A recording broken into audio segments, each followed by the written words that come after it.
일본을 찾는 한국인 관광객이 현저히 줄었습니다. 지난해 일본을 찾은 한국 관광객은 754만 명으로 중국 다음으로 많았습니다. 9월 들어 한국인 관광객 일본 여행 예약은 80% 가까이 떨어졌습니다.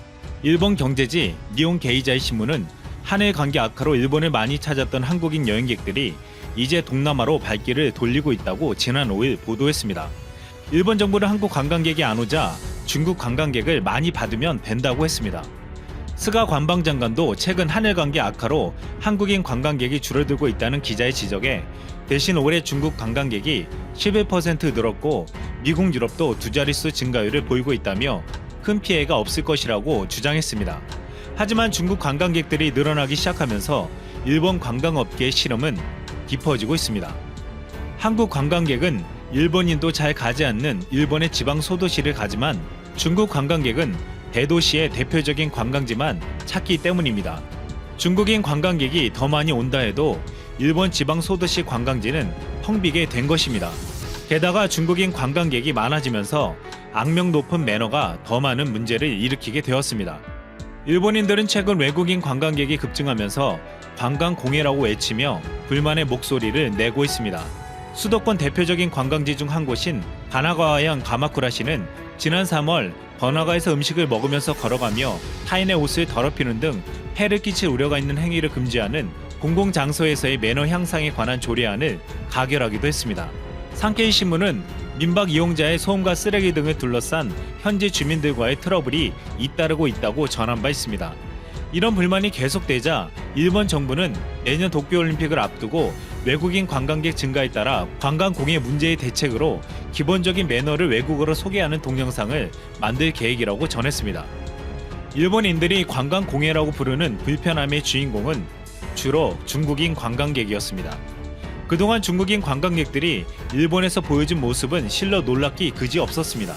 지난해 9월 일본 오사카에서 에어비를 운영하는 한 일본인은 SNS에 5일간 머물렀던 중국 관광객 3명이 숙소를 엉망으로 만들고 가버렸다며 글을 올렸습니다. 일본인 주인은 투숙객들이 방을 나간 뒤 청소하러 갔는데 여기저기 흩어진 쓰레기와 썩은 음식 냄새가 났다며 이런 일을 겪은 것은 처음이라고 했습니다. 그러나 중국인들은 우리는 이미 숙소비를 지불했다며 우리 집이 아니기 때문에 청소비를 지불할 이유가 없다고 답했습니다. 일본 오키나와현의 한 해변용품 가게 주인은 중국인에게만 정상가의 10배 가격을 받겠다는 가격 안내문을 내걸어 화제가 된 적도 있었습니다.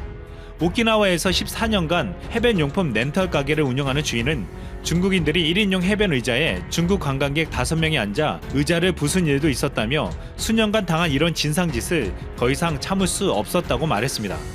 지난해 한 일본 초밥집에서는 중국인 관광객이 불만이 있다고 식기와 접시를 던지는 영상이 유튜브에 올라오기도 했고 일본 나라 사슴 공원에서 큰 소리를 외치면서 사슴을 치거나 때리는 중국인의 모습이 유튜브에 올라오기도 했습니다.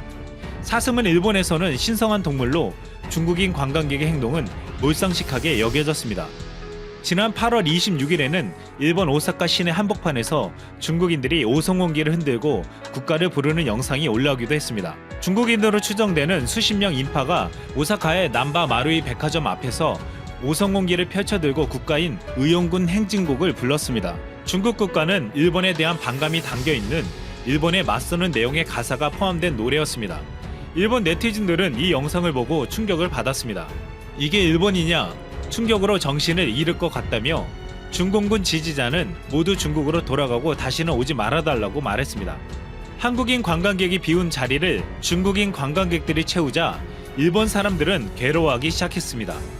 작년 세계 호텔 예약업체인 호텔스닷컴이 공개한 통계에 따르면 중국이 최악의 해외 관광객 국가 1위를 차지했습니다. 호텔스닷컴은 중국 관광객들은 매너가 없기로 악명이 높다며 수많은 단체 관광객들로 비행기 체크인 카운터가 마비되는 것은 다반사며 승무원을 공격하는 일도 비일비재하다고 설명했습니다. 이 조사에서 2위는 영국, 3위는 독일, 4위는 미국, 5위는 이스라엘이었습니다. 한국은 순위권 안에 없었습니다. 한국 관광객은 비록 일부 매너가 없는 이들도 있지만 대부분은 기본적인 매너를 잘 지키는 것으로 인식되고 있습니다. 일본에서는 아무도 찾지 않는 일본의 소도시에서 조용히 온천을 즐기고 가는 고마운 관광객이었습니다. 한국인 관광객을 중국인으로 대체하겠다는 일본은 중국인 관광객들이 일본에 넘쳐날수록 점점 더 한국인 관광객을 그리워하게 될 예정입니다. 전 세계가 지금 백신 및 치료제 개발에 매달리고 있습니다. 한국은 진단키트와 방역 시스템으로 전 세계의 주목을 받고 있는 이 와중에 일본에게 최악의 사고가 생겼습니다. 믿는 것은 아비간뿐인데 믿고 대량 생산과 무상공여 외교전으로 막 달려가고 있는 중이었는데 갑자기 중국이 태클을 걸었습니다. 어떻게 된 상황인지 알아보겠습니다.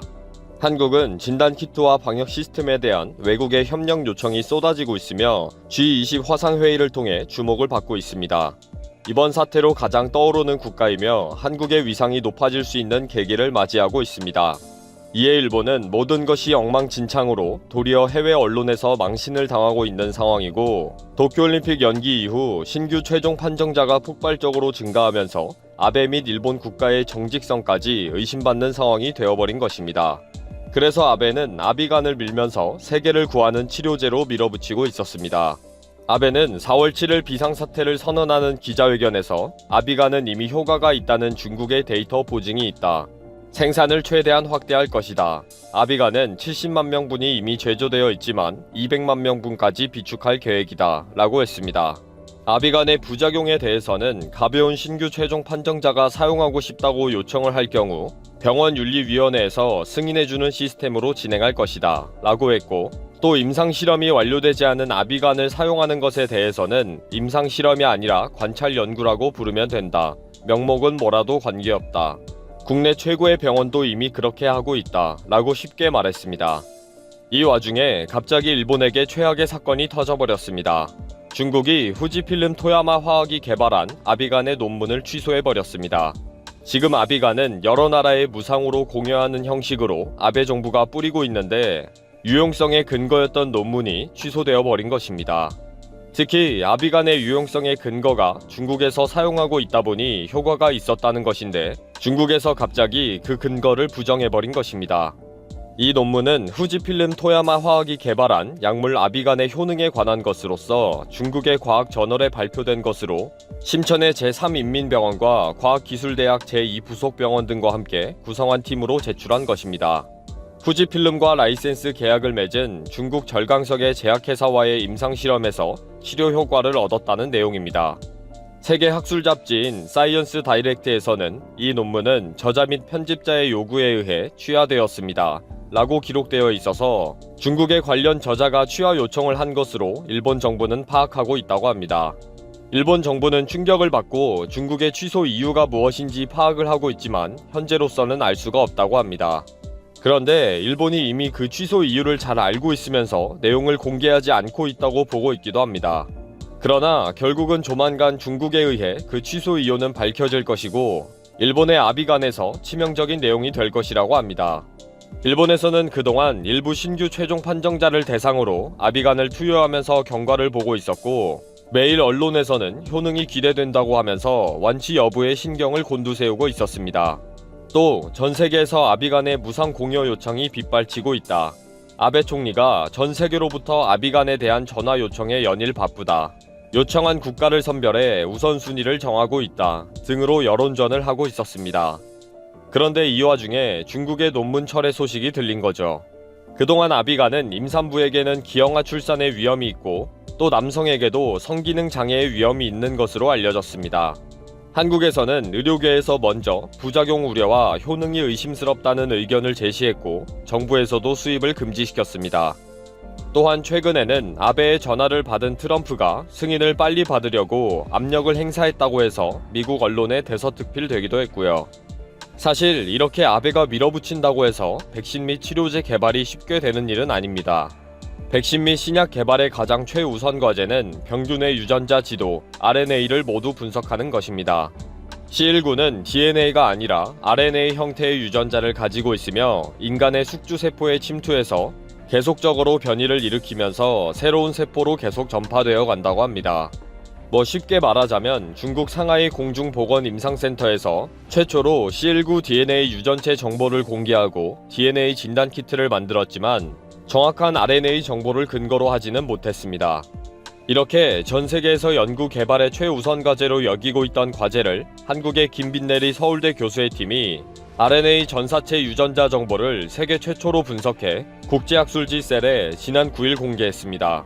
김빈내리 교수는 이번 연구로 정확한 정보와 유전자 지도를 통해 더 정확한 진단 키트와 새로운 치료 전략을 개발하는 데 기여하게 될 것이다 라고 인터뷰했습니다. 현재까지 가장 유력한 치료제로 꼽히는 미국 길라이드 사이언스의 렘데시비르의 첫 인체 임상 실험 결과가 공개되었습니다. 중증 환자의 68%가 증상이 호전됐고 47%가 완치돼 퇴원했는데 13%는 결국 불행한 결과를 맞았다는 데이터가 나왔습니다. 이 정도의 시험 데이터도 아주 희망적이라고 연구팀이 발표한 것을 보면 참 쉽지 않다고 생각이 듭니다. 한국도 20여 개 기업에서 치료제와 백신 개발에 뛰어들었습니다. 업계에서는 한국도 6월부터 국내인을 대상으로 한 임상실험이 시작될 것으로 보고 있습니다.